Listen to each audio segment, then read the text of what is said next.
दोस्तों ये स्टोरी का 67 भाग है। अगर आपने इस स्टोरी के पिछले वाले भाग नहीं देखे हैं तो मैंने प्लेलिस्ट में मेंशन कर दिया, आप जरूर जाकर के चेकआउट कर सकते हैं। रूही फिर राजवीर के सामने गई और बोली, राजवीर तुमने मेरे भाई पर हाथ उठाया। राजवीर कुछ नहीं बोला। रूही ने फिर कहा, राजवीर बताओ क्या तुमने मेरे भाई पर हाथ उठाया? तुम मेरे भाई पर हाथ कैसे उठा सकते हो? राजवीर ने हल्की सी मुस्कुराहट के साथ कहा, मैं तो पैर उठाने वाला था लेकिन तुम्हारे भाई ने मौका ही नहीं दिया। यह सुनते ही रूही के चेहरे पर गुस्सा आ गया और वह बोली, खबरदार, आज के बाद तुमने मेरे भाई पर हाथ उठाया। हर्षवर्धन ने कहा, अच्छा रूही बहुत हुआ, चलो अब केक काट लेते हैं। थोड़ी देर बाद विराज, वीरा और पैंथर और पीहू भी आ गए। सब बातें कर रहे थे लेकिन शिवाय की नजर गेट पर थी। राजवीर जाकर शिवाय के बराबर में खड़ा हो गया, बोला, छुई मुई का वेट कर रहे हो? शिवाय ने राजवीर को देखा लेकिन कुछ कहा नहीं। राजवीर के हाथ में बिस्किट था जिसे वह खा रहा था। राजवीर ने एक बिस्किट शिवाय की ओर बढ़ाते हुए कहा, खाकर भी इंतजार कर सकते हो, फिर कहोगे कि रूही तुम्हारे पति ने खाने के लिए भी नहीं पूछा। शिवाय ने एक बार राजवीर को देखा और फिर बिस्किट उठा लिया और फिर से अपनी नजर मेन गेट पर टिका दी। राजवीर और शिवाय दोनों ही बिस्किट खाने लगे, दोनों ही गेट की तरफ देख रहे थे और तभी डैनी और आर्या अंदर आए। शिवाय की नजर आर्या पर टिक गई। आर्या ने आज व्हाइट कलर का फ्रॉक सूट पहना हुआ था, उस पर रेड कलर का दुपट्टा लिया हुआ था, कानों में डायमंड इयररिंग्स पहने हुए थे, खुले बाल किए हुए थे, जिस वजह से आर्या बहुत सुंदर लग रही थी। वहीं आर्या ने सबको देखा तो थोड़ी देर के लिए नर्वस हो गई लेकिन फिर वह सीधा विराज के पास गई। यह देखकर शिवाय की भौं तन गई और राजवीर को हंसी आ गई। शिवाय ने राजवीर के बाजू पर मार कर कहा, तो क्या दिव्यांश की कमी पूरी कर रहा है? सीनियर अपने लव स्टोरी पर ध्यान दे, मेरी लव स्टोरी पर नहीं। वैसे भी मेरे उसके बीच बहुत कुछ ठीक हो गया है, बस यह विराज के साथ थोड़ा कंफर्ट फील करती है इसीलिए उससे बात करती है, समझे? राजवीर ने कुछ कहा नहीं, बस अपनी हंसी कंट्रोल करता रहा और उसने धीरे से हाँ में गर्दन हिला दी। थोड़ी देर बाद हर्षवर्धन ने रूही की तरफ देखकर कहा, चलो रूही अब तो केक कट कर लो। रूही ने राजवीर की तरफ देखा। राजवीर ने कहा, चाचू मैं इतना बड़ा होकर केक कट करता हुआ अच्छा लगता हूँ ना? शिवाय ने हंसकर कहा, नहीं तुम तो अच्छे नहीं लगते, रिद्धिमा को बुला लेते हैं, वह आकर केक कट कर देगी। रिद्धिमा का नाम सुनते ही राजवीर के चेहरे पर मुस्कुराहट आ गई और उसने कहा, हाँ क्यों नहीं, उसे बुला लो, फिर तो मैं उसके साथ मिलकर केक कट कर लूंगा। रिद्धिमा का नाम सुनकर रूही के चेहरे पर गुस्सा उमड़ आया। रूही ने कहा, कौन रिद्धिमा? किसकी रिद्धिमा? या आप दोनों किसकी बात कर रहे हो? पहले कह देती हूँ, अगर कोई गर्लफ्रेंड का चक्कर है तो उसे जिंदगी से अभी की अभी रुखसत करो, क्योंकि जिंदगी में मैं बस रहूंगी और कोई नहीं, समझे? इतना कहकर रूही ने राजवीर के हाथ में चाकू पकड़ा दिया और उसकी बाजू पकड़कर खींचती हुई एक टेबल के पास लाई जहां पर केक रखा हुआ था। राजवीर को यह सब अजीब लग रहा था लेकिन रूही की खुशी के लिए वह इतना तो कर ही सकता था। थोड़ी देर बाद राजवीर और रूही दोनों ने मिलकर केक कट किया और सबको डिस्ट्रीब्यूटर कर दिया। उसके बाद सब ने मिलकर डिनर किया। सब डिनर कर रहे थे और सब रूही के खाने की तारीफ कर रहे थे। सच में रूही बहुत कुछ अच्छा बनाना सीख गई थी। खाना खाने के बाद सब सिटिंग एरिया में आकर बैठ गए। राजवीर का घर बहुत बड़ा नहीं था लेकिन छोटा भी नहीं था, इसलिए वहां एक छोटी सी गैदरिंग तो आराम से हो गई थी। थोड़ी देर बाद दिव्यांश का वीडियो कॉल आया। दिव्यांश को सीनियर का बर्थडे याद था इसलिए उसने रूही को वीडियो कॉल किया था। दिव्यांश ने जब सबको साथ में देखा तो उसे अपनी फैमिली की याद आने लगी। एक तो दिव्यांश दृष्टि को अभी तक मना नहीं पाया था, ऊपर से अपनी फैमिली को साथ में देखकर वह इमोशनल हो गया। उसने जैसे तैसे अपने इमोशंस को कंट्रोल किया और फिर सबसे एक एक करके बात की। बात करने के बाद दिव्यांश ने फोन कट कर दिया लेकिन हर्षवर्धन ने दिव्यांश के चेहरे को भांप लिया। थोड़ी देर बाद विराज ने म्यूजिक सिस्टम ऑन कर दिया और वीरा का हाथ पकड़कर उसके साथ डांस करने लगा। वीरा भी विराज के साथ बहुत अच्छी कंपनी एंजॉय करती थी इसलिए वह भी विराज के साथ डांस करने लगी। डांस करते करते विराज ने आर्या का हाथ पकड़ा और उसे भी खींच लिया। धीरे धीरे सब डांस करने लगे लेकिन शिवाय डांस नहीं कर रहा था, वह बस अपनी छुईमुई को देख रहा था। राजवीर और रूही डांस नहीं कर रहे थे। राजवीर को डांस करते हुए शर्म आती थी, वैसे भी उसे खास डांस करना आता ही नहीं था। वहीं रूही राजवीर के बिना डांस नहीं करना चाहती थी। तभी पीहू आई। उसने राजवीर की कलाई पकड़ी और उसे खींचते हुए कहा, राजवीर जीजू चलो ना डांस करते हैं, वैसे भी आपने मुझे छोड़कर मेरी बहन से शादी कर ली, अब कम से कम डांस तो मेरे साथ कर लो। यह सुनकर राजवीर की हंसी छूट गई। राजवीर ने पीहू को गोद में उठा लिया और उसके साथ डांस करने लगा। पीहू और राजवीर की जोड़ी भी अलग ही थी। थोड़ी देर पीहू के साथ डांस करने के बाद पीहू जाकर हर्षवर्धन की गोद में बैठ गई, क्योंकि हर्षवर्धन ही था जो डांस नहीं कर रहा था। फिर राजवीर ने रूही की तरफ हाथ बढ़ाया और रूही को हंसी आ गई, क्योंकि वह जानती थी राजवीर को डांस करना नहीं आता। फिर भी वह राजवीर के साथ डांस करने के लिए खड़ी हो गई। राजवीर और रूही डांस करने लगे। रूही तो अच्छे से डांस कर रही थी, लेकिन राजवीर तो बस हाथ हिला रहा था। रूही राजवीर को ऐसे देखकर हंसी आ रही थी और उसने हंसते हंसते अपना सिर राजवीर के सीने पर रख लिया और राजवीर ने भी अपनी बाहें रूही के कमर पर लपेटते हुए कहा, यह मुझसे कभी नहीं होगा, कभी भी नहीं। भूल जाओ रूही कि मैं कभी डांस कर सकता हूँ। थोड़ी देर बाद आर्या शिवाय के पास आई, बोली, मिस्टर ऑलराउंडर आप डांस नहीं करेंगे? शिवाय ने कहा, नहीं, मुझे डांस करना नहीं आता। यह बात विराज और राजवीर ने सुन ली और वह अपनी हंसी कंट्रोल करने लगे, क्योंकि सब जानते थे शिवाय को डांस करना आता था, लेकिन फिर भी वह छुई मुई के सामने इनकार कर रहा था। आर्या ने बहुत हक से शिवाय की बाजू पकड़ी और उसे उठाते हुए कहा, चलिए ना मिस्टर ऑलराउंडर, साथ में डांस करते हैं, मजा आएगा। मुझे नहीं पता था कि आप मुझे इतनी अच्छी पार्टी में लेकर आएंगे। इस पार्टी में तो मैं अपनी फैमिली को भूल ही गई। रघुवंशी फैमिली कितनी अच्छी है ना, काश मेरी फैमिली होती। कहते हुए आर्या शिवाय को सबके साथ ले आई और फिर शिवाय भी आर्या के साथ डांस करने लगा। अब जाकर शिवाय को अच्छा महसूस हुआ, क्योंकि वह अपनी आर्या के साथ डांस कर रहा था। फाइनली सब ने खूब मस्ती की, खूब मस्ती, और डांस के बाद सब बैठ गए। वहीं आर्या ने भी जाने अनजाने में ही शिवाय की बाजू पकड़कर उसी के पास बैठ गई और उसने अपना सिर शिवाय के कंधे पर रख लिया और धीरे धीरे वह शिवाय के कंधे पर सिर रखकर सो गई। शिवाय ने बहुत प्यार से आर्या के बालों को पीछे किया और उसके माथे पर किस कर दिया। थोड़ी देर बाद हर्षवर्धन ने अपनी जेब से एक चाबी निकाली और राजवीर की तरफ बढ़ाते हुए कहा, हैप्पी बर्थडे राजवीर। राजवीर चाबी देखते ही समझ गया कि वह गाड़ी की चाबी है। राजवीर ने हाथ जोड़कर कहा, चाचू मैं इसे नहीं लूंगा।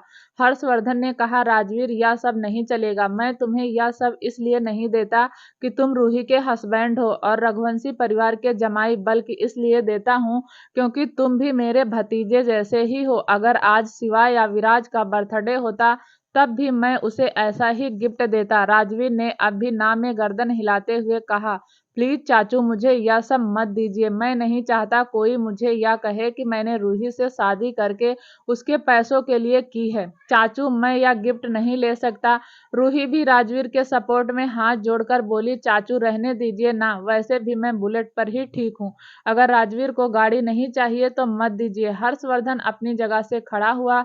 उसने गाड़ी की चाबी राजवीर के हाथ में रखकर कहा, यह पहला और आखिरी गिफ्ट समझकर रख लो, उसके बाद कभी कुछ नहीं दूंगा। राजवीर भी लेना नहीं चाहता था, लेकिन हर्षवर्धन ने उसे बहुत ज्यादा जिद करके गाड़ी की चाबी थमा दी। थोड़ी देर बाद रूही और राजवीर से इजाजत लेकर सब वहां से जाने लगे।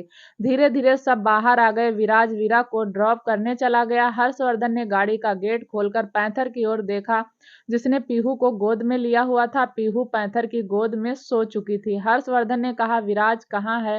पैंथर ने कहा, रघुवंशी फैमिली की सबसे छोटी बहू को घर छोड़ने गया है। यह सुनकर हर्षवर्धन के चेहरे पर मुस्कुराहट आ गई। हर्षवर्धन ने कहा, पता नहीं कब उसे अपने दिल की बात कहेगा और कब उसे सच में रघुवंशी परिवार की छोटी बहू बनाएगा।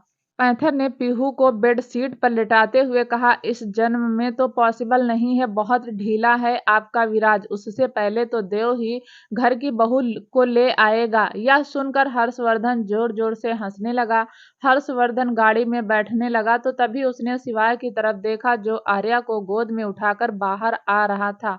हर्षवर्धन ने भौहें उचका दी तो शिवाय ने कहा, अब आपकी बहू सो गई तो क्या उसकी नींद खराब करता? ऐसे ही ले जाऊंगा। डैनी ने आगे बढ़कर गेट खोल दिया और सिवाय आर्या को लेकर बैक सीट पर बैठ गया। थोड़ी देर बाद पैंथर ड्राइव कर रहा था और हर्षवर्धन उसके पास बैठा था। हर्षवर्धन ने कहा, इसने आर्या को गोद में उठाया तो आर्या की आंख नहीं खुली। पैंथर ड्राइव करता हुआ बोला, अरे चाचू, आपकी बहू मेडिसिन खाती, इस वजह से उसे ज्यादा होश नहीं रहता। हर्षवर्धन ने कहा, और कब तक मेडिसिन खाएगी? पैंथर बोला, पता नहीं चाचू, लेकिन 1 महीने और खानी है। वहीं सबके जाने के बाद रूही और राजवीर दोनों ने घर देखा। घर की हालत बहुत बुरी हो गई थी। राजवीर के घर में कोई नौकर तो था नहीं, इसलिए वह सब उन दोनों को ही साफ करना पड़ता। रूही ने राजवीर की ओर देखकर कहा, तुम जाओ और रेस्ट कर लो, मैं सब साफ कर दूंगी। राजवीर ने रूही को पीछे से बाहों में भरा और अपना चेहरा उसकी गर्दन में छुपाते हुए कहा, अकेले क्यों करोगी, मैं हूं ना। वैसे भी तुम्हारा भाई कहता है जमाना तो है नौकर बीवी का, तो मैं नौकर बनना चाहता हूँ। रूही के चेहरे पर एक मुस्कुराहट आ गई। यह पहली बार था जब राजवीर ने रूही के साथ काम में हाथ बटाने की सोची थी, वरना तो रूही अकेले ही सारा काम करती थी। धीरे धीरे दोनों ने अपने घर को अच्छे से साफ किया। यह सब करते हुए रात के 2 बज गए। दोनों को ही नींद आने लगी। दोनों ही बेड पर जाकर धड़ाम से लेट गए। रूही थोड़ा सा आगे आई और उसने अपना सिर राजवीर के सीने पर रख लिया। राजवीर ने भी अपनी बाहें रूही पर कस दी, फिर उसका माथा चूम कर कहा, आई लव यू रूही, मेरे लिए इतना सब कुछ करने के लिए, इतना सब प्लान करने के लिए। रूही अचानक ही उठ गई और राजवीर को देखकर बोली, तुम्हें पता है राजवीर, यह सारी डेकोरेशन बस 1000 में हो गई। वहीं राजवीर तो बस रूही को ही देख रहा था। रूही के अंदर सच में एक मिडिल क्लास वाइफ आ चुकी थी, जिस वजह से राजवीर को कहीं ना कहीं अपना रूही का रिश्ता खटकता था। लेकिन फिर भी उसने रूही को अपनी बाहों में भरा और उसका सिर अपने सीने में छुपा कर बोला, बस अब शांत हो जाओ, मुझे नींद आ रही है और तुम भी थक गई होगी, सो जाओ। इतना कहकर राजवीर ने फिर से रूही के माथे को चूम लिया। रूही ने भी मुस्कुराकर राजवीर पर अपनी बाहें कस दी। रूही राजवीर के साथ खुश थी। उसे लगने लगा था कि उसका राजवीर का रिश्ता लगभग सुधर ही चुका है। आखिर रूही ने उसके रिश्ते को सुधारने के लिए कितनी मेहनत जो की थी। वहीं दूसरी तरफ सिवाय आर्या को लेकर रजावत हाउस आ गया था। सिवाय ने आर्या की नींद को बिल्कुल भी डिस्टर्ब नहीं किया। उसे अपनी गोद में उठाकर ही रजावत हाउस के अंदर आ गया। फिर उसे उसके बेडरूम में लेटाकर उसके पास ही लेटे हुए थोड़ी देर तक सिवाय आर्या को ही निहारता रहा। फिर उसने उसके माथे पर किस किया, उसे ब्लैंकेट से कवर किया, एसी का टेम्परेचर ठीक किया, फिर अपने कमरे में आकर लेट गया। सिवाय ने अपनी आंखें बंद की तो उसे आज आर्या के साथ डांस करना याद आ गया और धीरे धीरे सिवाय की मुस्कुराहट बड़ी होती चली गई। सिवाय ने धीरे से खुद से ही कहा, पता नहीं आर्या की यादाश्त कब वापस आएगी, कब वह मेरे साथ मेंशन वापस चलेगी। सोचते सोचते सिवाय की आंख भी लग गई। वहीं दूसरी तरफ हर्षवर्धन भी हीर के फ्लैट के बाहर खड़ा हुआ था। हर्षवर्धन बहुत देर से हीर के फ्लैट के बाहर खड़ा हुआ था, लेकिन बेल बजाने की हिम्मत उसकी नहीं थी। आखिर रात के 2 बज गए थे और इस वक्त वह हीर को डिस्टर्ब नहीं करना चाहता था, लेकिन हर्षवर्धन को बेचैनी हो रही थी।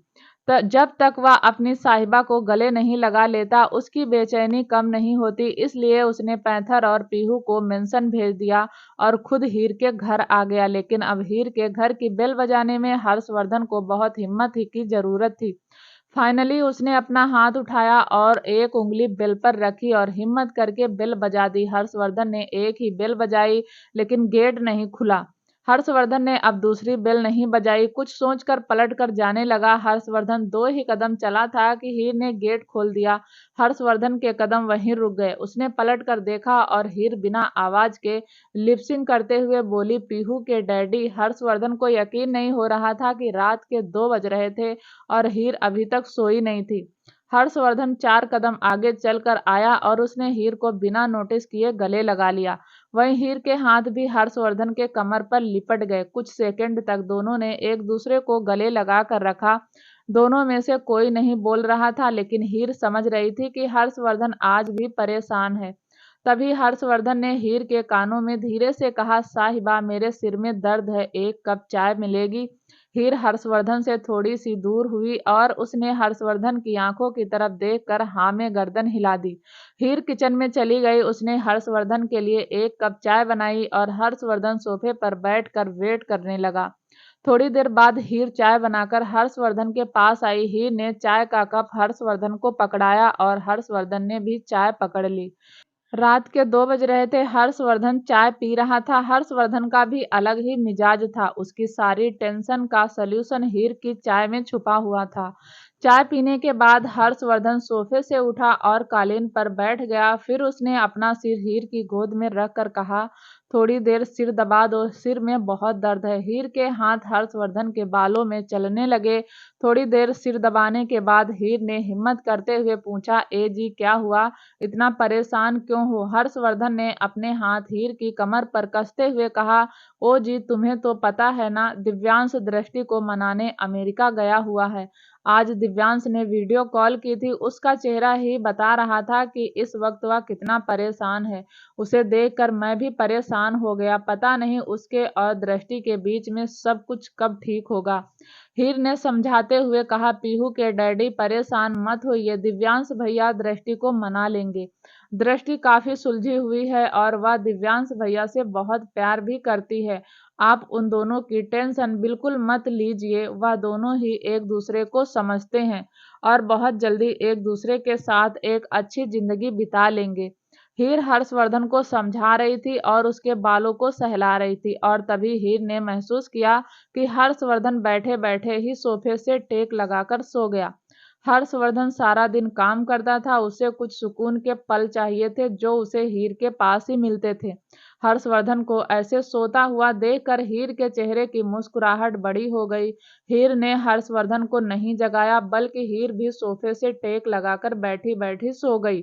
दूसरी तरफ अमेरिका में पिछले 2 दिन से दिव्यांश ने दृष्टि को मनाने की कोशिश नहीं की, लेकिन दिव्यांश के चेहरे पर उदासी अपना डेरा जमा कर बैठी थी। सांझ यह बात नोटिस तो करती थी, पर बेचारी सांझ की खुद की नैया मझधार में अटकी हुई थी।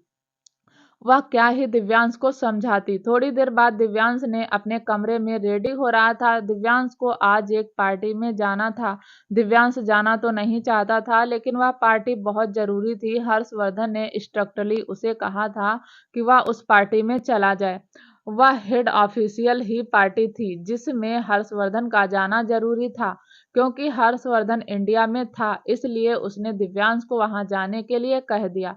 दिव्यांश रेडी हुआ। दिव्यांश ने ब्लैक कलर का 3 पीस सूट पहना हुआ था। दिव्यांश इस वक्त बहुत स्मार्ट लग रहा था। फिर वह हॉल में आया और फोन पर किसी को मैसेज करने लगा। फिर उसने फोन की स्क्रीन को स्क्रॉल करते हुए कहा, सांझ जल्दी करो, वापस भी आना है। सांझ अपने कमरे में रेडी हो रही थी। दिव्यांश अकेला नहीं जाना चाहता था, इसलिए उसने सांझ को अपने साथ ले जाने की सोची। सांझ ने भी थोड़ा सा चिल्लाते हुए कहा, आ रही हूँ जीजू, थोड़ा इंतजार करो, लड़कियों को तैयार होने में टाइम लगता है और आपने मुझे एंड मोमेंट पर बताया कि मैं भी चलूंगी, वरना मैं पहले से ही तैयार हो जाती। दिव्यांश अब सोफे पर बैठ गया और उसकी उंगलियां अभी मोबाइल में चल रही थी। दिव्यांश ने कहा, अच्छा ठीक है, 10 मिनट और वेट कर लेता हूँ, लेकिन थोड़ा जल्दी करो। करीब 20 मिनट बाद सांझ अपने कमरे से बाहर आई। सांझ ने इस वक्त ब्लैक कलर का गाउन पहना हुआ था जो उसकी बॉडी से थोड़ा चिपका हुआ था। इसमें दो राय नहीं थी कि सांझ उस समय बहुत खूबसूरत लग रही थी। उसने कानों में लंबे लंबे डायमंड के इयररिंग्स पहने हुए थे जो दिव्यांश ने ही उसे गिफ्ट में किए थे। बालों को खुला किया हुआ था, हाथों में ब्रेसलेट पहना था, एक छोटा सा क्लच कैरी किया हुआ था। उस वक्त सांझ सच में बहुत खूबसूरत लग रही थी। थोड़ी देर के लिए तो दिव्यांश सांझ को ही देखता रहा। दिव्यांश ने फिर सांझ को थोड़ा सा पिंच करते हुए कहा, क्या बात है, आज तो शौर्य को मारने का पूरा प्लान बना लिया। आज शौर्य ने तुम्हें देखा और उसे लिटिल हार्ट अटैक आएगा। सांझ थोड़ा सा मुंह बनाते हुए बोली, अरे जीजू, इतनी अच्छी किस्मत कहाँ मेरी कि मेरी वजह से शौर्य की जान पर बन आए। शौर्य तो ऐसा बंदा है जैसे वह कलयुग में नहीं सतयुग में आया हुआ हो, पराई लड़की को आंख उठाकर भी नहीं देखेगा।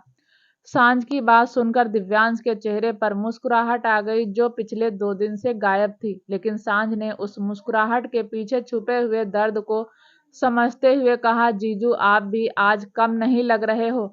लगता है आज तो दृष्टि को मना कर ही दम लोगे। सांझ दिव्यांश दोनों ही अपार्टमेंट से बाहर आ गए और फिर लिफ्ट की तरफ जाते हुए दिव्यांश ने कहा, सांझ शिकंजी नहीं मानेगी। अगर उसे मानना होता तो मान जाती। इतने दिनों से मैं कोशिश कर रहा हूँ लेकिन वह तो मुझे सीधे मुंह बात भी नहीं करती। उसे सच भी नहीं बता पाया कि यह सब मेरी वजह से नहीं हुआ बल्कि पैंथर ने मजबूर होकर किया। अब तो मेरा दिल भी नहीं करता कि मैं शिकंजी को मनाऊं। पार्टी अटेंड करूंगा और इंडिया चला जाऊंगा। दिव्यांश और सांझ लिफ्ट में होते हुए पार्किंग एरिया में आ गए। सांझ ने गाड़ी में बैठते हुए कहा कि जीजू अभी से हार मान गए। आप ही ने कहा था ना कि दिल्ली दूर है। अभी तो मैंने भी हार नहीं मानी, जबकि मुझे तो यह भी नहीं पता कि शौर्य किसका इंतजार कर रहा है, अपनी चाशनी का या किसी और का। और फिर भी मैं पीछे नहीं हट रही। और एक आप हैं जो अच्छे से जानते हैं कि दृष्टि दी की जिंदगी में आपके अलावा कोई और नहीं है। फिर भी आप इंडिया जाने की बात कर रहे हैं। दिव्यांश ड्राइव करता हुआ बोला, सांझ बहुत हुआ। मैं अपना सब कुछ छोड़ छाड़ कर यहाँ आ गया। अपने बिजनेस को साइड में रख कर, अपने प्रॉफिट को साइड में रख कर मैं शिकंजी को मनाने यहाँ आ गया। लेकिन तुम खुद ही देखो, शिकंजी को तो जैसे मनना ही नहीं है। वह तो मुझे मेरे बच्चे से भी नहीं मिलने देती। अब मैं पूरी तरीके से टूट चुका हूँ। अब अंदर से मन ही नहीं करता कि शिकंजी को मना लूं। बस अब और नहीं समझाना मुझे, और नहीं होगा मुझसे। मैं तो आज पार्टी अटेंड करके इंडिया चला जाऊंगा। सांझ ने भी कहा, तो मैं यहाँ क्या करूंगी, मैं भी आपके साथ इंडिया ही चलूंगी। दोनों ही ऐसी बातें करते करते एक होटल के बाहर पहुंच गए। दिव्यांश और सांझ दोनों ही गाड़ी से उतरे और होटल के अंदर चले गए। दोनों ही होटल के अंदर बने हुए एक हॉल के अंदर आ गए। वहां ज्यादातर अमेरिकन थे, दो चार इंडियन भी थे। दिव्यांश और सांझ दोनों ही उन इंडियन से बात करने लगे, क्योंकि दिव्यांश इंडियन से मिलने ही आया था और उन इंडियन ने ही यह पार्टी ऑर्गेनाइज की थी। थोड़ी देर बाद सांझ और दिव्यांश दोनों ही एक टेबल पर बैठ गए। दिव्यांश ने कहा, सांझ अगर तुम्हें कुछ खाना है तो खा लो, फिर निकलते हैं। सांझ ने कहा, जीजू अब कुछ नहीं खाएंगे। दिव्यांश बोला, नहीं मेरा मन नहीं है। समझ ले, थोड़ा सा शरारत भरे अंदाज में कहा, अच्छा लगता है, अब तो सीधा इंडिया जाकर ही खाएंगे। सांझ की बात सुनकर दिव्यांश के चेहरे पर मुस्कुराहट आ गई और तभी उसकी नजर मेन गेट पर गई, जहां एक लड़की वन पीस पहने खड़ी हुई थी। दिव्यांश को उसकी कमर दिखाई दे रही थी। उस लड़की के बाल हिप तक आ रहे थे। उसके काले सिल्की बाल बहुत खूबसूरत थे। उसके कानों में लंबे लंबे ब्लू कलर के डायमंड इयररिंग्स थे। उसका one piece dark blue colour का था। उसकी ड्रेस उसकी थाई तक आ रही थी। उसका फिगर परफेक्ट था। यह शायद पहली लड़की थी जिसे दिव्यांश देख रहा था। उस लड़की के हाथों में एक बुके था और हाथों पर ब्रेसलेट था, और ब्रेसलेट काफी एक्सपेंसिव लग रहा था। सांझ ने नोटिस किया कि दिव्यांश उस लड़की को देख रहा है। सांझ ने कहा, जीजू यह क्या कर रहे हो? अभी तो आपका ठीक से ब्रेकअप भी नहीं हुआ और आप दूसरी लड़की को निहारने लगे। दिव्यांश के चेहरे पर मुस्कुराहट आ गई। दिव्यांश ने कहा, ध्यान से देखो, यह लड़की कितनी खूबसूरत है। लगता है आज मेरी जान लेकर रहेगी। यह सुनते ही सांझ की आंखें हैरानी से फैल गई। उसे तो समझ नहीं आ रहा था कि दिव्यांश क्या कहने की कोशिश कर रहा है। अभी थोड़ी देर पहले तो दिव्यांश का चेहरा मुरझाया हुआ था। ऐसा लग रहा था कि उसे अब किसी चीज की मोह माया नहीं रही। वह तो बस अब अपने बिजनेस को खुद को डेडिकेट करना चाहता था। और अभी इस लड़की को देखकर उसके चेहरे की मुस्कुराहट वापस आ गई। सांझ एक बार उस लड़की को देखती और एक बार दिव्यांश को। सांझ ने फिर कहा, यह क्या कर रहे हो जीजू? कुछ तो शर्म करो, भगवान ना करे यहाँ अगर दीदी आ गई तो आपको ऐसे देखेंगी, और उन्होंने अगर आपको ऐसे देखा फिर तो वह आपको बिल्कुल माफ नहीं करेंगी। अरे मत करो ऐसे, मत देखो उसे। यहाँ बहुत सारे इंडियन हैं जो आपको जानते हैं। अगर वह आपको ऐसे देखेंगे तो पता नहीं आपके बारे में क्या क्या सोचेंगे। सब जानते हैं कि दिव्यांश रघुवंशी की छवि बहुत साफ सुथरी है, तो आप अपनी पर्सनालिटी पर दाग क्यों लगा रहे हैं? वहीं दिव्यांश तो जैसे सांझ की बात सुन ही नहीं रहा था। उसकी नजरें तो बस उस लड़की की कमर को ही देख रही थी। वहीं सांझ ने अपने माथे पर हाथ मार लिया और तभी उसकी नजर बार काउंटर पर गई, जहां शौर्य बैठा हुआ था। सांझ ने शौर्य को देखा तो उसकी आंखें भी खुली की खुली रह गई। शौर्य ने भी ब्लैक कलर का थ्री पीस सूट पहना हुआ था। सांझ ने पहली बार शौर्य को थ्री पीस में देखा था। सांझ तो बस शौर्य के हाथ में एक ड्रिंक का गिलास था जो उसकी पर्सनालिटी को और ज्यादा अट्रैक्टिव बना रहा था। वहीं सांझ तो बिना पलके झपकाए बस शौर्य को ही देखती रही और फिर उसने अपने दिल पर हाथ रखकर कहा, यकीन नहीं आता कि इस बंदे के दिल में कोई और है, जबकि मैं तो कॉलेज टाइम से इसका इंतजार कर रही हूँ। सांझ का पूरा ध्यान शौर्य पर था और तभी उसने महसूस किया कि दिव्यांश खड़ा होकर कहीं जा रहा है। सांझ ने दिव्यांश को देखा तो समझ गई कि वह उस ब्लू ड्रेस वाली लड़की के पास ही जा रहा। दिव्यांश तो बस हिप्नोटाइज होकर उस लड़की की तरफ जा रहा था और तभी सांझ ने दिव्यांश का हाथ पकड़कर कहा, जीजू यह क्या कर रहे हो? यहाँ सबके सामने ही पिटोगे। और जीजू अपने दिल की धड़कनों पर कंट्रोल कीजिए, आप रघुवंशी फैमिली के बेटे हैं, ऐसी छोटी हरकतें करते हुए अच्छे नहीं लगते, चलिए वापस चल कर बैठिए। दिव्यांश के चेहरे की मीठी सी मुस्कुराहट आई जो आज उसके चेहरे पर चिपक गई थी। वह मुस्कुराहट तो जैसे जाने का नाम ही नहीं ले रही थी। दिव्यांश ने अपने एक हाथ से सांझ के चेहरे को पकड़ा और उसे सहलाते हुए कहा, तुम जाकर अपने शौर्य को बैठ कर ताको, मुझे मत रोको, समझी? इतना कहकर दिव्यांश ने सांझ से अपना हाथ छुड़वाया और उस ब्लू ड्रेस वाली लड़की की तरफ चला गया। सांझ कुछ देर तक तो दिव्यांश को जाते हुए देखती रही, फिर पलटकर अपनी टेबल पर बैठ गई और फिर मन ही मन बोली, वैसे तो जीजू पिटेंगे नहीं, अगर पिटेंगे तो कह दूंगी मैं नहीं जानती कौन है। या यह कहकर वह फिर से सौर को ताकने लगी। वहीं दिव्यांश तो उस ब्लू वाली ड्रेस वाली लड़की के पास पहुंच गया। दिव्यांश उस लड़की के बिल्कुल पीछे खड़ा था और तभी वह लड़की पलट गई। वह लड़की पलटी और लगभग दिव्यांश के सीने से टकरा गई। तभी दिव्यांश ने उसकी कमर पर हाथ रखकर उसे ठीक से खड़ा कर दिया। उस लड़की के चेहरे को देखकर दिव्यांश के होठों की मुस्कुराहट और बड़ी हो गई। दिव्यांश अभी कुछ देर पहले इंडिया जाने की बात कर रहा था, अब तो वह इंडिया क्या इस पर से बाहर भी नहीं जाता। दिव्यांश ने एक हाथ से दृष्टि के चेहरे के आए बालों को पीछे करते हुए कहा, सिकंजी आज तो बिल्कुल खट्टी मीठी लग रही हो, मेरे लिए इतने अच्छे से तैयार हुई हो। दिव्यांश के ऐसे देखने से दृष्टि के गाल लाल हो रहे थे। वह दिव्यांश को देख ही नहीं रही थी।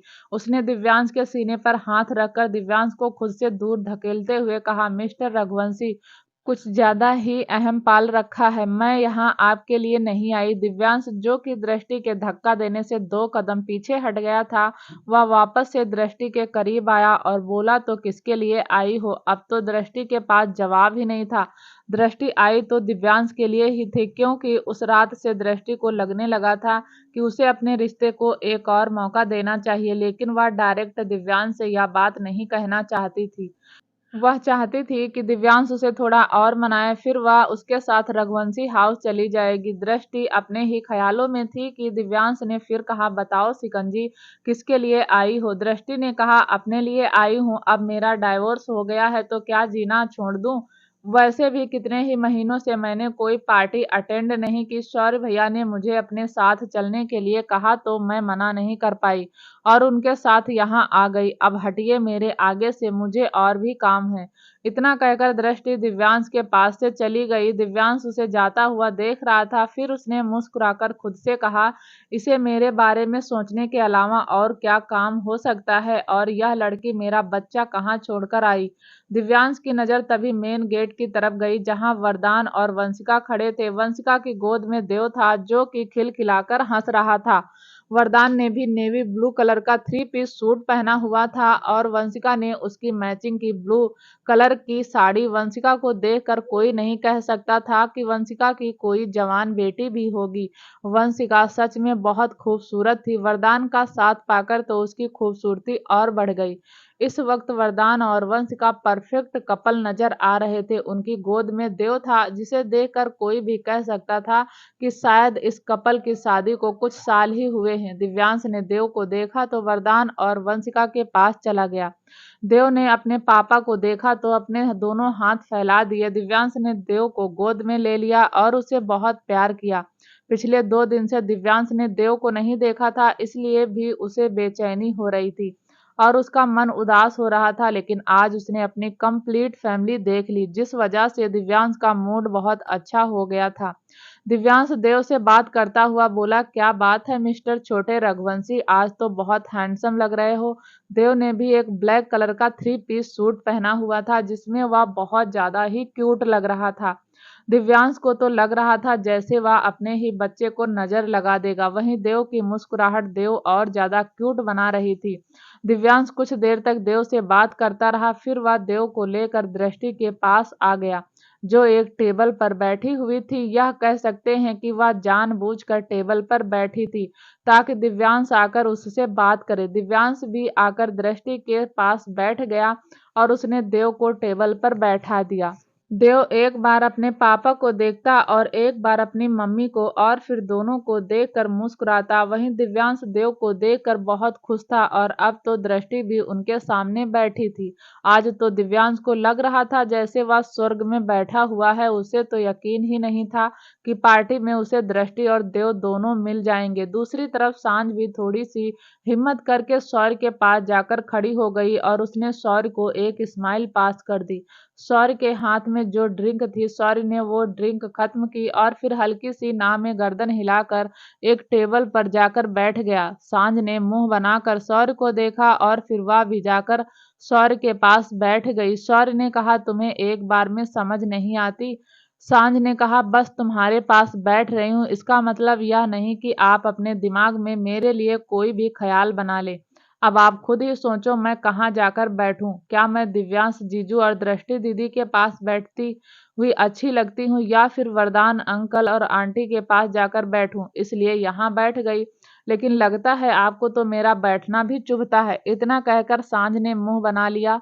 वहीं शौर्य मन ही मन खुद से बोला, कितनी भी नौटंकी कर ले पर इसकी नौटंकी तो मेरे सामने काम नहीं करेगी। फिर उसने सांझ की तरफ देखकर कहा, अच्छा ठीक है बैठ जाओ, ज्यादा एक्टिंग करने की जरूरत नहीं है और सोचना भी मत क्योंकि तुम्हारी एक्टिंग से मैं पिघलने वाला नहीं हूँ।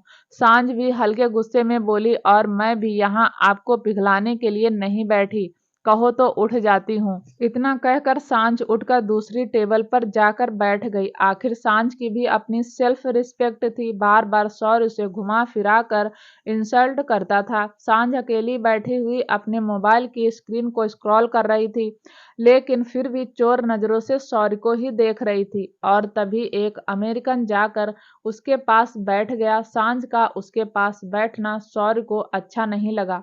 वहीं सांझ भी उस अमेरिकन को देखकर मुंह बना रही थी। अमेरिकन ने अपना एक हाथ सांझ की तरफ बढ़ाया और बोला, हाय आई एम कल्विन। सांझ को उस अमेरिकन पर गुस्सा आ गया और उसने छोटी आंखें करके उसे देखा और गुस्से में बोली, तो मैं क्या करूं। अमेरिकन को कुछ भी समझ नहीं आया। वहीं शौर्य की हंसी छूट गई। सांझ ने पलटकर शौर्य को देखा और बोली, हंस क्या रहे हो। शौर्य ने सांझ को अपने पास इशारों में बुलाते हुए कहा, अच्छा यहीं आकर बैठ जाओ मेरे पास, वरना पता नहीं कितने कैलविन आकर तुम्हें अपना इंट्रोडक्शन देंगे। सांझ भी अपने हाथ बांध कर बोली, मुझे नहीं आना, फिर कहोगे कि मैं तुम्हारे पीछे पड़ी हुई हूँ तो क्या मैं झूठ कहूंगा। शौर्य ने सांझ को और ज्यादा चिढ़ाते हुए कहा। सांझ को गुस्सा आ गया और उसने कैलविन से हाथ मिलाते हुए कहा, हाय माई सेल्फ सांझ। अब तो शौर्य से बर्दाश्त नहीं हुआ। वह अपनी जगह से खड़ा हुआ। उसने सांझ की बाजू पकड़ी और उसे खींचता हुआ अपने टेबल के पास ले आया और फिर उसे कुर्सी पर बिठाकर खुद उसके सामने बैठ गया और बोला, अगर मैं तुम्हें भाव नहीं दूंगा तो क्या किसी से भी दोस्ती कर लोगी। सांझ कुछ नहीं बोली। इस वक्त शौर्य बहुत गुस्से में था। बेशक शौर्य और सांझ के बीच में इतनी नोक झोंक होती थी, लेकिन शौर्य नहीं चाहता था कि सांझ किसी गलत लड़के से दोस्ती कर ले। शौर्य ने फिर से सांझ को समझाते हुए कहा, आज मेरी बात ध्यान से सुनो, कई बार कह चुका हूँ, एक बार फिर कहता हूँ, मैं किसी का इंतजार कर रहा हूँ, कोई बहुत स्पेशल जिसका मैं वेट कर रहा हूँ। तुम समझ नहीं रही, मैं उस लड़की को चीट नहीं कर सकता।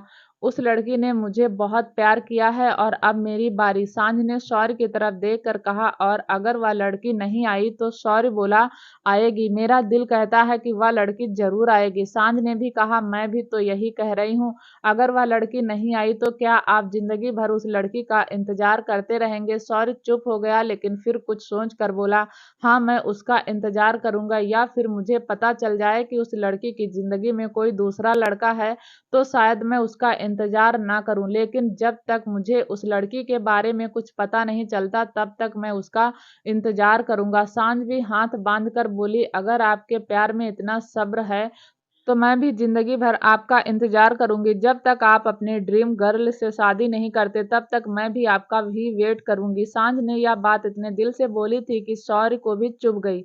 शौर्य कुछ देर तक सांझ को ही देखता रहा, वहीं सांझ भी शौर्य को ही देख रही थी। शौर्य ने धीरे से कहा, तुम पागल हो गई हो। सांझ ने भी कंधे उचकाकर कहा, जहां से आप बैठकर देख रहे हैं आपको मैं पागल नजर आती हूँ, जहां पर मैं बैठी हूँ मुझे आप पागल नजर आते हैं।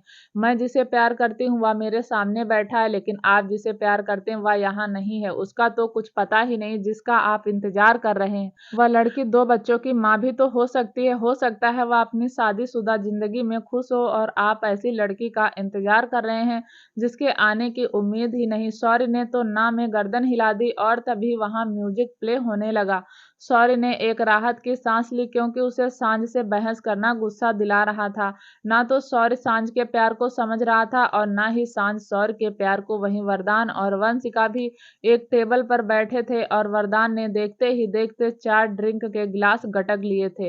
वंशिका गुस्से में वरदान को देख रही थी। वंशिका ने पॉइंट करके कहा, वरदान साहब आप तो जरा घर चलिए, आपको मैं बताती हूँ ड्रिंक कैसे करते हैं। वरदान ने मुस्कुराकर कहा, मुझे पता है ड्रिंक कैसे करते हैं, अब तुम क्या मुझे स्पेशल तरीका बताओगी। इतना कहकर वरदान ने एक और ड्रिंक का गिलास उठाया, उसे अपने होठों से लगाया और एक ही झटके में खत्म कर दिया और फिर वंशिका की तरफ देखकर बोला, यह देखो इससे ज्यादा आसान तरीका नहीं है ड्रिंक करने का। वंशिका गुस्से में वरदान को देख रही थी। वहीं गाना प्ले हो रहा था जो एक इंडियन सॉन्ग था। वंशिका का गुस्सा देखकर वरदान के चेहरे की मुस्कुराहट बड़ी हो गई। वंशिका जब जब वरदान पर गुस्सा करती थी वरदान उतना ही खुश होता था। आखिर उसने वंशिका का साथ अभी तो पाया था, इससे पहले तो उसने वंशिका का इंतजार ही किया था। अब वह वंशिका के गुस्से से भी बहुत प्यार करता था। वंशिका डांस तो कर रही थी लेकिन उसे वरदान पर बहुत गुस्सा आ रहा था। वहीं वरदान के अंदर जब 5 पैक गए तो उसका रियल वरदान बाहर आ गया और वह बहुत खुश होकर अपनी वंशिका के साथ डांस कर रहा था। वहीं वंशिका को वरदान का साथ अच्छा तो लग रहा था, लेकिन कहीं ना कहीं उसे हल्का गुस्सा भी आ रहा था। थोड़ी देर बाद वरदान डीजे वाले के पास गया और उसने एक गाना लगवाया। उस गाने के बोल सुनकर वंशिका की थोड़ी बहुत नाराजगी भी दूर हो गई और उसके चेहरे पर एक मुस्कुराहट आ गई, क्योंकि वह जानती थी कि अब वरदान रुकने वाला नहीं। वरदान सबके बीच गया, उसने वाइन का गिलास अपने सिर पर रखा और अपने दोनों हाथ फैला दिए बिल्कुल बॉबी देओल की तरह और डांस करने लगा। वरदान को देखकर वंशिका के चेहरे की मुस्कुराहट बढ़ती जा रही थी। वहीं दिव्यांश और सौर भी वरदान के पास आ गए। दृष्टि और सांझ भी वहां पर आ गए और उन्हें डांस करते हुए देखने लगे। वहीं वरदान तो अब भी अपनी मस्ती में ही गाना गुनगुना रहा था, डांस कर रहा था। गुनगुनाते गुनगुनाते वरदान ने वंशिका की तरफ देखकर आंख मार दी और वहीं वंशिका के चेहरे की मुस्कुराहट और ज्यादा बड़ी हो गई। वरदान सच में अब अपनी वंशिका के साथ वह पल जीना चाहता था जो उसने इंतजार में खो दिए थे। थोड़ी देर बाद दिव्यांश ने भी एक वाइन का गिलास अपने सिर पर रखा और वह भी बिल्कुल वरदान के सामने जाकर डांस करने लगा। दोनों ही एक जैसे डांस कर रहे थे। बैकग्राउंड में गाना चल रहा था और वहां खड़े सारे लोग वरदान और दिव्यांश को ही देख रहे थे। दोनों के चेहरे की मुस्कुराहट बता रही थी कि वह दोनों कितना खुश हैं। अब तो शौर्य से भी नहीं रुका गया, उसने भी अपना कोट उतारा, अपने शर्ट की बाजू फोल्ड की और उन दोनों के पास चला गया। शौर्य ने भी एक वेटर की ट्रे में से वाइन का गिलास उठाया और अपने सिर पर रख लिया, फिर अपने दोनों हाथ फैलाए और वह भी वरदान और दिव्यांश की तरह डांस करने लगा। तीनों ही डांस कर रहे थे और तीनों ही खुश थे। शौर्य को देखकर सांझ बहुत ज्यादा खुश थी। उसने तो शौर्य का यह रूप पहली बार देखा था। शौर्य सच में आज बहुत खुश था।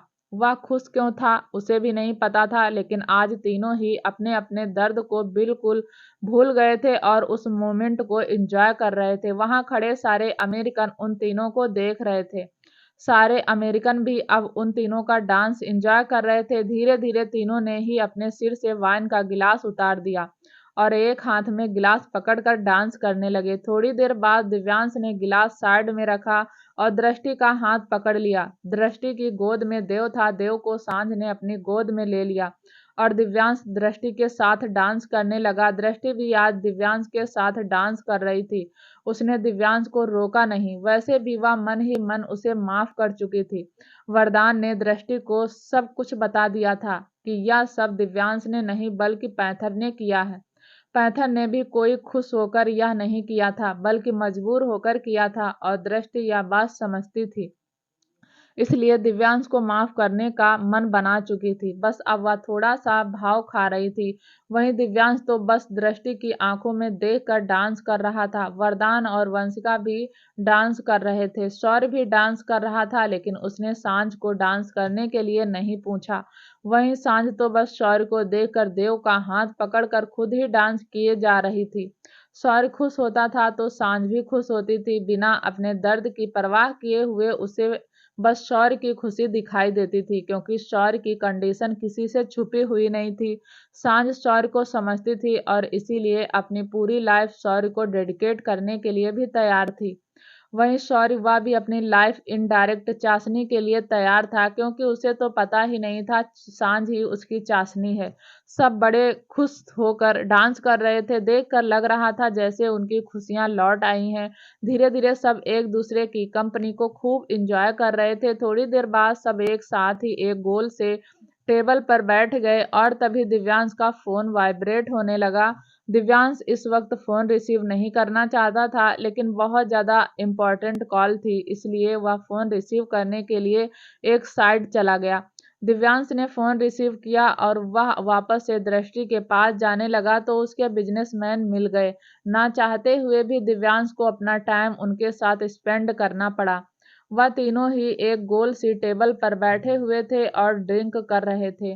धीरे धीरे दिव्यांश को नशा होने लगा, लेकिन फिर भी उसका ध्यान बार बार दृष्टि की ओर ही जा रहा था, जो देव के पास बैठी हुई बातें कर रही थी। वहीं दिव्यांश वहां से उठना चाहता था, लेकिन अपने बिजनेस के चलते वह दोनों बिजनेसमैन को इग्नोर नहीं करना चाहता था, इसलिए वह वहीं बैठ गया। वहीं शौर्य बार काउंटर पर ड्रिंक कर रहा था, उसे भी नशा होने लगा। थोड़ी देर बाद देव दृष्टि को परेशान करने लगा।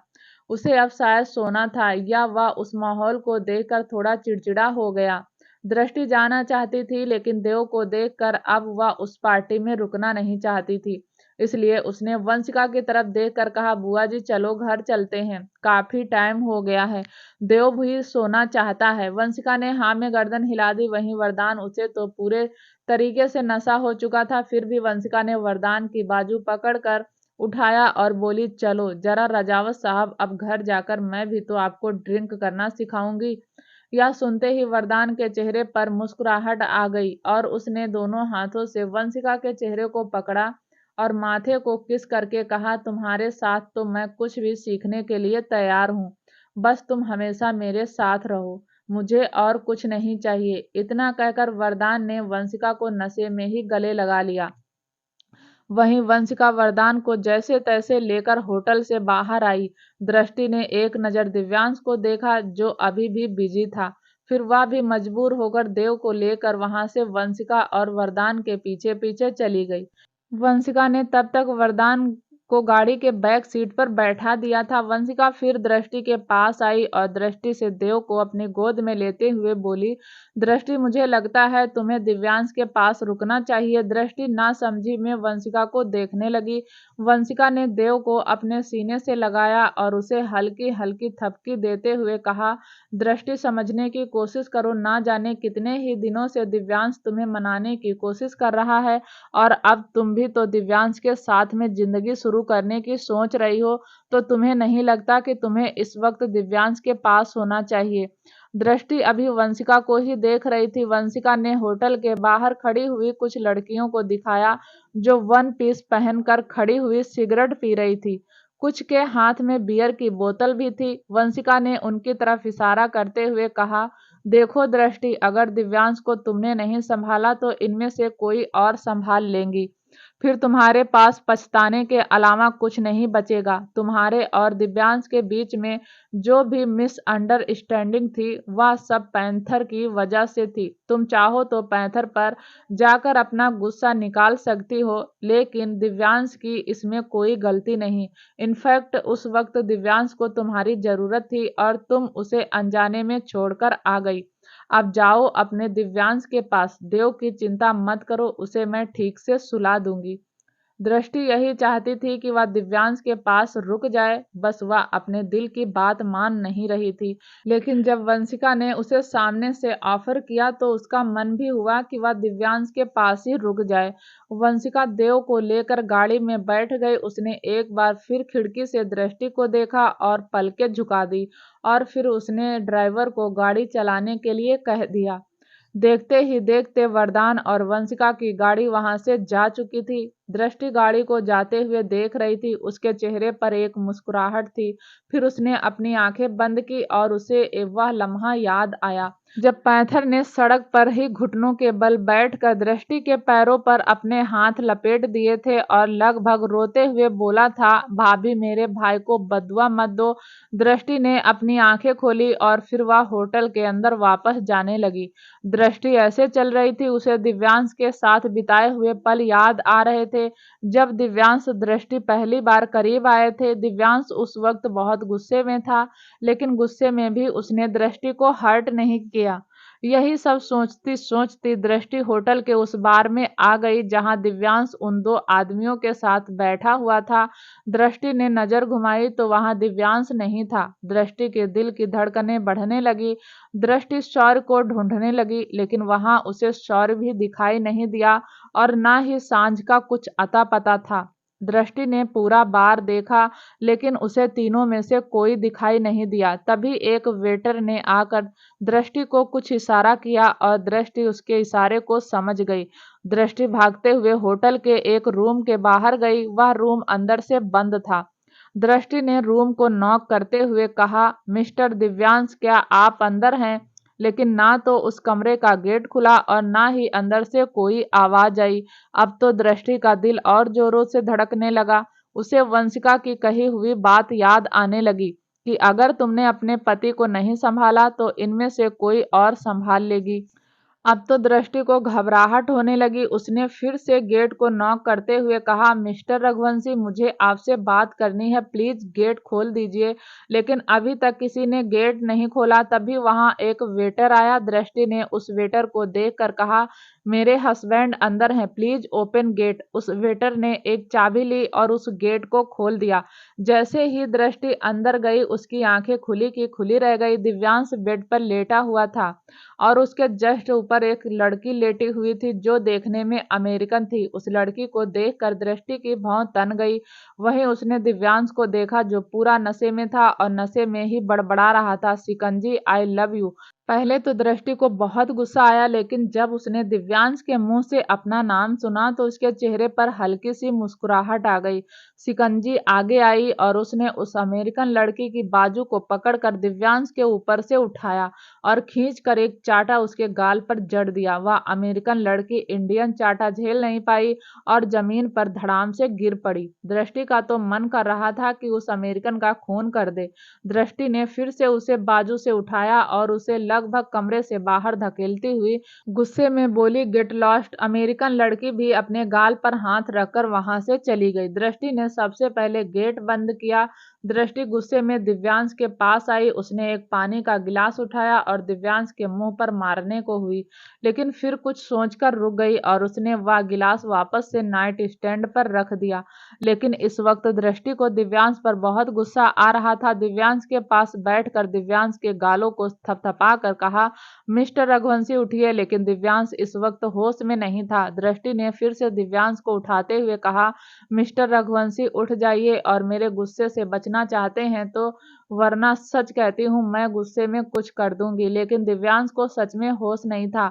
अचानक ही दिव्यांश ने दृष्टि की कमर पर हाथ रखा और उसे करीब कर लिया और करवट लेकर अपने नीचे करते हुए उसके गर्दन पर अपना चेहरा छुपाते हुए कहा, shikanji I really love you, please मुझे माफ कर दो, यह सब मेरी वजह से नहीं हुआ, यह सब पैंथर ने किया और पैंथर ने भी जानबूझकर नहीं किया, उसे भी रणविजय सिंह राणा ने ब्लैकमेल किया था।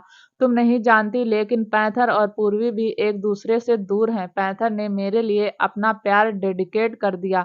अब वह दोबारा पूर्वी से कभी नहीं मिलेगा। ना जाने ऐसी ही कितनी बातें दिव्यांश ने नशे में दृष्टि को बता दी और दृष्टि दिव्यांश की बातों को सुन रही थी। दिव्यांश के होंठ और ज्यादा हरकत करने लगे। जैसे ही दिव्यांश के होंठ हरकत करने लगे, वैसे ही दृष्टि के चेहरे पर मुस्कुराहट आ गई। दिव्यांश होश में नहीं था, लेकिन उसे महसूस हो रहा था कि वह दृष्टि के पास ही है। दिव्यांश ने अपना चेहरा दृष्टि की तरफ किया। दोनों एक दूसरे की आंखों में देख रहे थे। दिव्यांश ने थोड़ा सा झुककर दृष्टि के होठों को कैप्चर कर लिया और दृष्टि ने भी अपनी आंखें बंद कर ली। देखते ही देखते दिव्यांश के हाथ भी दृष्टि के बदन पर चलने लगे और थोड़ी ही देर में दोनों एक दूसरे से महसूस कर रहे थे। दिव्यांश तो नशे में था, उसे तो ठीक से कुछ पता भी नहीं था, लेकिन दृष्टि वह तो होश में थी। आज दृष्टि ने होश में दिव्यांश के प्यार को एक्सेप्ट कर लिया था। तभी 1 घंटे बाद दिव्यांश ने दृष्टि को बाहों में भरा और बिना कुछ कहे सो गया। वहीं दृष्टि तो बस दिव्यांश के चेहरे को देख रही थी। दृष्टि की बाहें भी दिव्यांश पर कसती जा रही थी और दिव्यांश उसे तो होश नहीं था कि उसकी बाहों में उसकी दृष्टि है। अगर वह इस वक्त होश में होता तो शायद खुशी के मारे पागल ही हो जाता। वहीं दृष्टि यह सब सोच सोच कर मुस्कुरा रही थी कि जब दिव्यांश को पता चलेगा कि कल रात वह अपनी शिकंजी के साथ था तो कैसे रिएक्ट करेगा। दृष्टि की आंखों में तो नींद नहीं थी, वह तो बस दिव्यांश को ही देखती रही। ना जाने रात के किस पहर दृष्टि दिव्यांश को देखते देखते सोई। वहीं दूसरी तरफ सौर्य को पूरी चढ़ चुकी थी। सांझ सौर्य को संभालती हुई होटल के बाहर ले आई।